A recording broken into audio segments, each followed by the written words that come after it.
봄에 봄꽃 피듯 당신의 계절엔 당신이 활짝 필 거예요.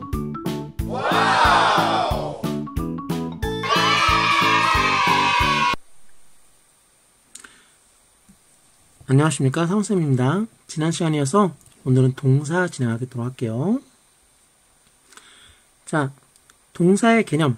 동사의 개념은 주어의, 누구의? 주어의 동작이나 상태를 나타내는 말, 그게 바로 동사라는 개념이에요. 그 동사가 하는 역할은 서술어라는 역할을 하는 거예요. 서술은 저번 시간에 뭐라고 했죠? 서술이라는 얘기는 뭐뭐하다로 끝나는 말로 그 동작이나 상태를 얘기하는 말이었죠. 그게 서술어인데, 사실 이제 오늘 서술어란 말을 하나 더 정의를 해볼게요. 서술어란 말에서 제일 중요한 핵심 개념 중 하나는 문장의 형식을 결정하는 말. 서술어란 말의 핵심 개념 뭐라고요? 문장의 형식을 결정하는 말. 이렇게 얘기를 하면 학생들 중에서 선생님 고리타분하게 무슨 형식을 지금 얘기합니까? 이렇게 얘기하는 학생들도 있는데, 이 형식을 결정한다는 게 굉장히 중요하거든요. 조금 이따 다시 한번 설명하도록 하겠습니다. 자, 다음 동사의 종류. 동사의 종류는 이렇게 있다고 하는데요. 사실 동사의 종류는 이거 말고도 되게 더 많아요. 무슨 인식류 동사라든지 주관적 판단 동사라든지 되게 많아요. 선생님들이 이름 붙이고 싶은 대로 막 다 이름이 붙여 있어. 되게 많은 종류의 동사들이 있는데, 지금 여기서 다루고 있는 것은 동사를 양분할 수 있는, 동사 세계에서 동사를 양분할 수 있는 핵심적인 것만 일단 이렇게 쪼개는 겁니다. 자, 한번 봅시다. 어떤 종류가 있는지. 자, 동사의 종류 중 먼저 첫 번째, 자동사가 있고 타동사가 있어요. 기억나시죠? 자동사라면 쉽게 말해서 주어 스스로만 있으면 돼. 주어 자기만 있으면 돼. 그래서 대상이 필요 없는, 즉 목적어를 필요로 하지 않는 동사를 자동사라고 하는 거예요. 그런데 타동사는 주어 말고도 타인이 필요해. 그래서 뭐가 필요해? 목적어를 필요로 해. 이게 타동사입니다. 자동사와 타동사는 개념 이해하시죠? 하나 더. 아까 목적어 유무 뭐까지 연결하랬죠? 그러면 자동사는 수동태가 안 되고 타동사는 수동태가 가능하구나. 여기까지 연결해야겠죠? 이게 첫 번째 자타입니다. 두 번째, 자타 끝나면 완전 동사랑 불완전 동사라는 걸 얘기할 건데요. 완전 동사는 완전하니까, 완전하니까 보충이 필요 없어. 그러니까 보충하는 말인 보어가 필요 없어요. 근데 불완전 동사는 불완전하니까 보충이 필요하겠죠. 보어를 필요로 합니다. 그게 불완전 동사예요. 그런데 이 1번과 2번의 특징을 섞어놓은 게 바로 형식이란 거 아십니까? 자, 한번 봅시다. 자동사, 타동사가 있고요. 완전 동사, 불완전 동사가 있어요. 근데 이걸 표로 이렇게 나누면, 합쳐놓으면 얘는 완전 자동사가 될 테고, 얘는 완전 타동사가 되겠죠? 얘는 불완전 자동사, 얘는 불완전 타동사가 될 겁니다. 자, 여기까지 표 이해되시죠? 자, 그럼 봅시다. 자동사는 목적어가 필요 없고 타동사는 목적어를 필요로 해요. 완전 동사는 보어가 필요 없고 불완전 동사는 보어를 필요로 합니다. 그럼 결과적으로 완전 자동사는 목적어도 보어도 필요 없네. 완전 타동사는 목적어는 필요한데 보어는 필요 없죠. 불완전 자동사는 목적어는 필요 없는데 보어는 필요로 하네. 불완전 타동사는 목적어도 필요하고 보어도 필요하네. 이렇게 되는 거구나. 그래서 만들어진 게 형식입니다. 1형식. 1형식은 주어 서술어, 2형식은 주어 서술어 주격 보어, 3형식은 주어 서술어 목적어, 4형식은 주어 서술어 간접 목적어 직접 목적어, 5형식은 주어 서술어 목적어 목적격 보어죠. 이제 좀 보이십니까? 형식이라고 나눠놓은 그 기준은 바로 동사구나. 아까 뭐라고 했죠? 서술어, 문장의 형식을 결정한다. 문장의 형식을 결정한다. 문장의 형식을 결정하는 게 바로 동사, 서술어기 때문인 거예요. 그러면 일형식 동사, 아니 달리 얘기할게요. 목적어도 보어도 필요로 하지 않는 동사들만 모아놓은 걸 우리 뭐라고 해? 그걸 일형식이라고 하는 거야. 그럼 그런 동사를 우리 뭐라고 하겠어? 얘를 완전 자동사라고 하는 겁니다. 완전 자동사, 일형식. 이 형식은 보어는 필요로 하는데 목적어는 필요로 없네? 뭐겠어요? 불완전 자동사, 불자가 됩니다. 3형식은 목적어 필요하네? 그러니까 얘는 완전 타동사가 되겠죠? 그리고 4형식은 잠깐 킵해놓고 5형식부터 할게요. 5형식은 목적어와 보어가 둘 다 있네. 그러니까 얘 뭐가 되겠어요? 얘는 불완전 타동사가 되겠죠. 여기까지 이해되십니까? 이렇게 형식을 나눠놓게 된 거예요. 그러면 선생님 4형식은 뭔데요? 네, 4형식은요. 결과부터 얘기하면 완전 타동사입니다. 자, 얘 완타예요. 왜? 목적어만 있으니까. 완타인데 이제 문제는 그러면 3형식의 완타하고 헷갈리잖아. 그래서 얘한테 별명을 줬어요. 어떤 별명? 수여동사라고. 수여동사. 수여라는 말은 쉽게 말하면 준다는 건데 수여동사라는 별명을 준 이유는 뭐야? 얘 4형식의 해석이 그렇기 때문이에요.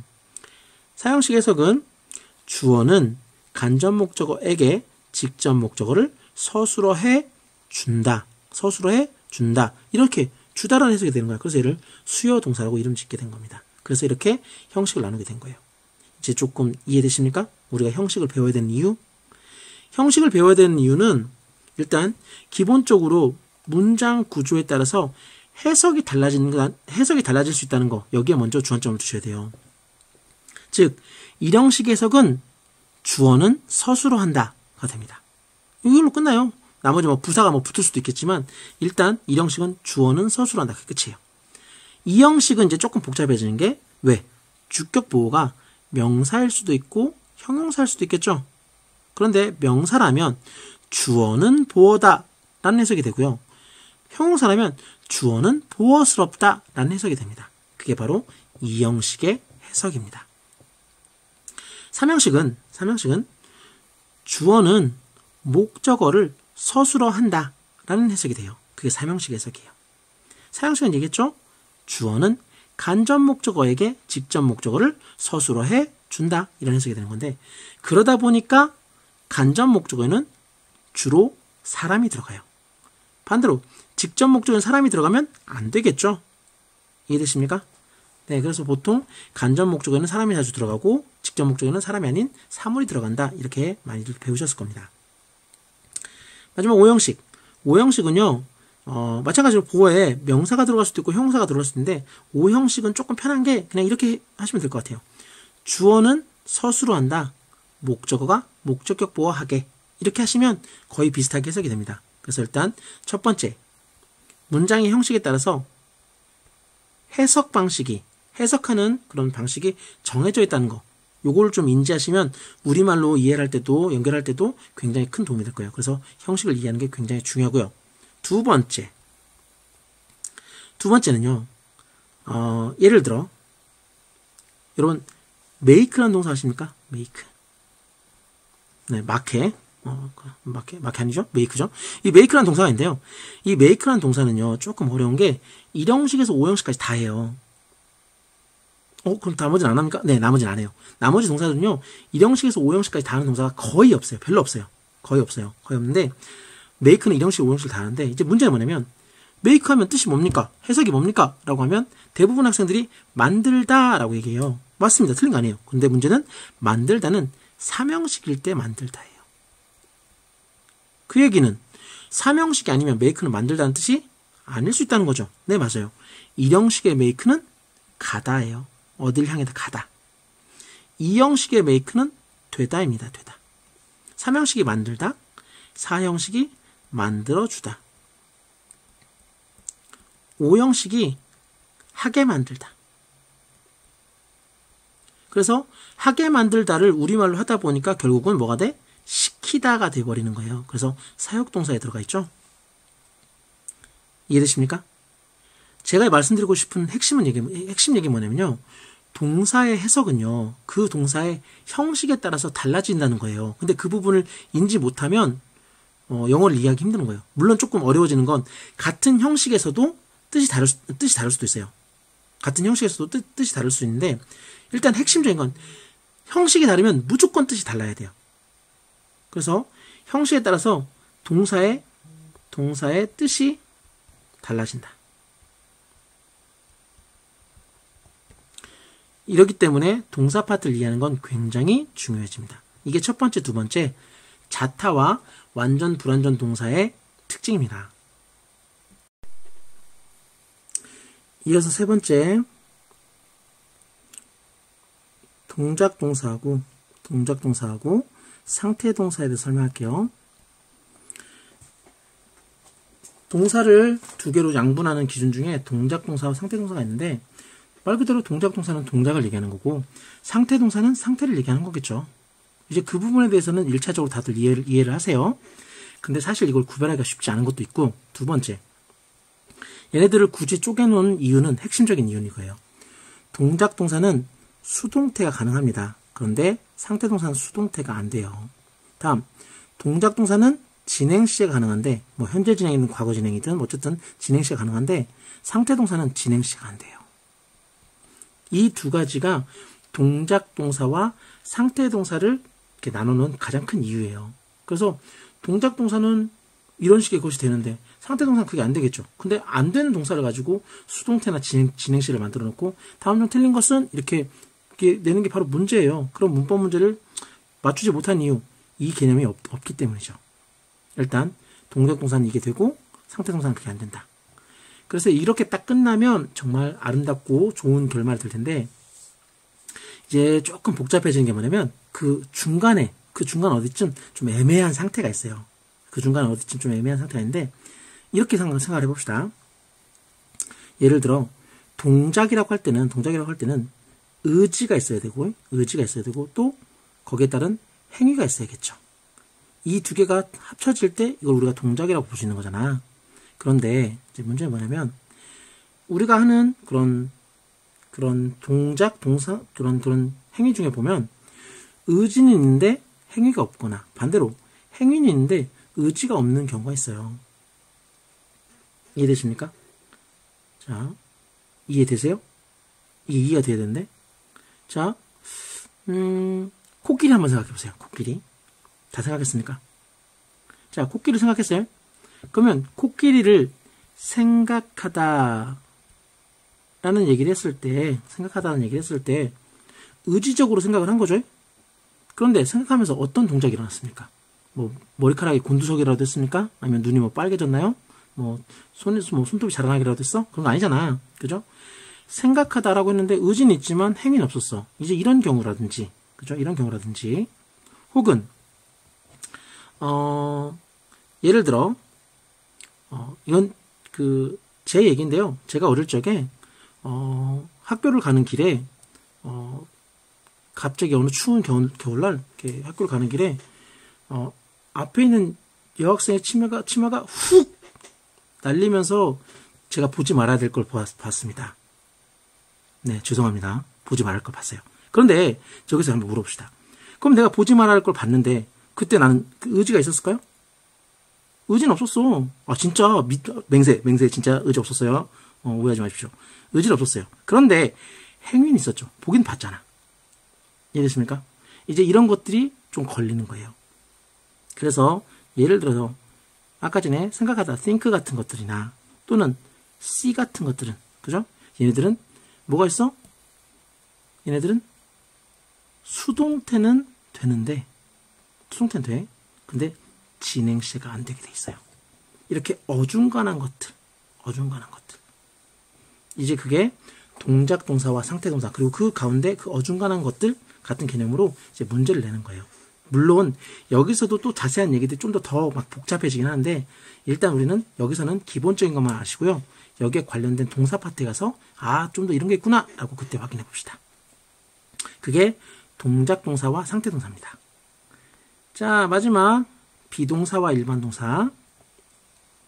자, 비동사와 일반 동사. 자, 자, 비동사와 일반 동사인데요. 사실은 비동사 뺀 나머지를 다 일반 동사라고 하기 때문에 일반 동사는 공부할 필요가 없어요. 공부할 필요가 없고 비동사만 아시면 돼. 그래서 비동사만 아시고 비동사가 아닌 건 다 일반 동사 이렇게 보시면 됩니다. 그런데 꽤 다수의 학생들이 여기서 착각을 해요. 뭐라고? 난 비동사를 알아. 비동사 정도야 알지. 설마 그거 모르겠어? 라고 착각을 하시는데요. 실제로 비동사를 정확히 하시는 분이 거의 없어요. 한 반절 정도밖에 안 될까? 잘 모르세요. 자, 일단 비동사를 제대로 안다라고 할 때는 비동사의 종류부터 이해를 하셔야겠죠? 비동사는 어떤 종류가 있습니까? 일단 첫 번째 be가 있겠죠? 다음 am, are, is. 다음 was, were. 다음 will be. 그리고 have 혹은 has been. had been. 마지막으로 will have been까지. 얘네들이 비동사입니다. 일단 비동사의 종류는 이렇게 되는 거예요. 이해하셨습니까? 이게 첫 번째 비동사의 종류고요. 그러면 두 번째 비동사는 그래서 해석이 뭔데요? 뜻이 뭔데요? 네, 비동사는요, 아까 얘기했죠? 동사는 형식에 따라 뜻이 달라진다고? 비동사는 딱 1형식하고 2형식밖에 못해요. 자동사라는 거죠. 그죠? 근데 1형식일 때 비동사는 있다, 존재하다가 됩니다. 있다, 존재하다. 2형식일 때 비동사는 이다 혹은 되다가 됩니다. 여기 물결 표시 자리는 보어 자리겠죠? 어쨌든 이런 해석이 되는 건데 이제 이게 연계가 되셔야 돼요. 어떻게 연계되냐? 자, be. 자, 일단 1형식부터 할게요. 1형식. be. 있어라, 존재해라. 왜? 명령문에 잘 쓰실 테니까. am, is. 있다, 존재하다. was, were. 있었다, 존재했었다. will be. 있을 것이다, 존재할 것이다. have been, has been. 있어왔다, 존재해왔다. had been. 있었었다. will have been. 그때까지 그렇게 있을 것이다, 존재할 것이다. 이 정도 해석이 되겠죠. 이해되십니까? 비동사 해석이 이렇게 시제에 따라 막 뜻이 달라지는 거야. 근데 거기다가 하나 더 가려는 게 뭐냐면, 자, 예를 들어 will be나 have been, has been 여기가 문제가 좀 더 많이 나오는데, will be 있을 것이다, have been, has been 뭐 있어 왔다, 존재해 본 적 있다. 이 얘기는 다른 말로 하면 will be는 갈 것이다 라는 뜻이 되기도 하고요. have been, has been이 가본 적 있다, 간 적 있다라는 해석이 되기도 하는 거예요. 그래서 해석이 복잡해지는 거죠. 다음 2형식에 가볼게요. 2형식에서 비동사는 이다 되다니까 be, 이어라, 되어라. be quiet, 닥쳐. 왜 닥쳐지? 조용한 상태가 되어라. 뭐 이렇게 되는 거죠. be, 명령문이니까. am, is, 이다, 되다. was, were, 이었다, 되었다. will be, 일 것이다, 될 것이다. have been, has been, 뭐 이어왔다, 되어왔다, 인 적 있다, 된 적 있다 이런 정도 되겠죠. had been, 이었었었다. will have been, 일 것이다. 그때까지 그렇게 되어 있을 것이다. 뭐 정도 해석이 되겠죠. 그게 바로 비동사예요. 그래서 비동사 자체의 뜻 자체도 굉장히 헷갈리고 조금 복잡할 수도 있어요. 특별히 이제 막 have, has, 뭐 이렇게 have, pp 구조 나오면 막 정신이 하나도 없죠. 그죠? 근데 이제 이런 것들을 여러분 아셔야 돼요. 그래야 영어를 좀 풀어나갈 수 있습니다. 근데 여기서만 해도, 여기까지만 해도, 복잡한데? 이렇게 생각할 수도 있는데, 조금 더 가요. 이제 뭐가 문제냐면, 비동사는 조동사의 피가 흘러요. 비동사는 조동사를 주세요. 근데 아무 때나 조동사를 할 수 있는 건 아니고, 비동사 뒤에, 조동사인 비동사 뒤에 현재분사, ing나 과거분사, pp가 서술어로 올 때. 아까 전에 얘기했죠? 모든 동사는 다 서술을 하지만 모든 서술어는 다 동사인 건 아니라고 했죠. 왜냐면 비동사와 뭐 have나 뭐 이런 식의 어떤 기능 조동사가 있는데 이런 기능 조동사 뒤에 얘네들이 오면서 얘네가 서술어를 해요. 얘가 서술어 간다. B가 서술어 간다. 얘네가 서술어 하는 거야. 정확히 말하면 싸잡아서 서술어지만 어쨌든 왜? 서술어라는 말의 핵심 개념 아까 뭐랬죠? 형식을 결정하는 말. 그 형식을 누가 해? 얘가 결정하는 거야, 얘가. 이해되십니까? 그래서 그렇게 되는 건데 중요한 건 그때 이렇게 서술어가 현재분사나 과거분사로 올 때 be가 뭐야? 바로 조동사가 되는 겁니다. 이해되시죠? 그리고 그때 현재 분사가 올 때 우리는 이걸 싸잡아서 진행 시제라고 얘기하고요. 비동사 뒤에 pp가 서술로 올 때 우리는 이걸 싸잡아서 수동태라고 얘기합니다. 이해되십니까? 그래서 그런 식의 부분에서 비동사가 영향을 끼치고 있다는 걸 인지하고 계셔야 됩니다. 자, 그럼 여기까지 동사의 종류를 다 나눠봤습니다.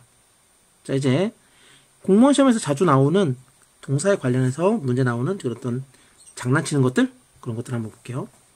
첫 번째 문장 당연히 틀렸겠죠? is가. 왜? 여기가 A and B 구조니까 여기가 is가 아니라 R라는 복수가 와야겠죠? 이런 걸 좀 어렵게 우린 수일치라고 합니다. 두 번째, 마찬가지로 동사가 틀렸겠죠? 왜 틀렸지? 여기 3 hours ago, 3시간 전에라고 과거를 얘기하는 시제가 있죠. 과거 시제. 그러니까 얘가 얘를 수식하니까 얘도 얘 눈치를 봐야 할 거 아니야. 그래서 어떻게 돼? by가 아니라 bought라는 과거형이 와야겠죠? 이런 걸 우리는 시제일치라고 합니다. 다음, 얘는요, 주어가, 뭐가? 주어가 3인칭이죠. 다음, 단수죠. 그리고 현재 시제죠. 그래서 이걸 3단이라고 할 건데요. 3단, 현. 주어가 3인칭 단수고, 시제가 현재면, 동사 뒤에다가, 이렇게 쓰면 안 되겠구나. 동사 원형 뒤에다가, s나 es를 써야겠죠. 이해되십니까? 3단현 기억하십시오. 이거 생각보다 문제 종종 나옵니다. 자, 그래서 수일치, 시제일치, 그리고 3단현 이런 파트와 이제 마지막 이제 공무원 시험 특유의 뭐 어떤 특징일 수도 있는데요. 공무원 시험에서는요, 꼼꼼함을 보려고 해서 그런 수도 있긴 한데 진짜 말도 안 되는 장난질을 쳐요. 예를 들어, 나는 조언할 것이다. 그에게 그것을 하지 말라고. 이 문장 틀린 문장이죠. 왜 틀렸어요? 이걸 왜 틀렸냐고 물어보면 여기 투부정사 앞에 나시 와서 틀렸어요 이렇게 얘기하는 친구들인데, 아니요, 이거 맞는 겁니다. 근데 여기가 틀린 이유는 얘 때문이에요. 얘 때문에. 왜? 어드바이스는 명사예요. 얘는 명사입니다. 그러면 조언하다 어드바이스는 어드바이즈죠. 철자가 C가 아니라 S인 거야. 이해되십니까? 네. 이런 식으로 실제 시험에서, 공무원 시험에서는 그런 장난질을 친 적이 있어요. 예전에 컴퍼니가 와야 되는데 막 컴퍼니가 온 적도 있고요. 뭐 컴프로마이즈가 나와야 되는데 막 프라미스를 쓴 적도 있고, 막 이런 식으로 진짜 짜잘짜잘한 단어 장난을 칠 때가 있어요. 그래서 이런 것들을 문법 문제를 풀 때 꼼꼼하게 보실 필요가 있습니다. 여기까지가 준비되시면 동사에 관련해서는 개략적인 문제는 다 뭐 보신다고 하셔도 될 것 같습니다.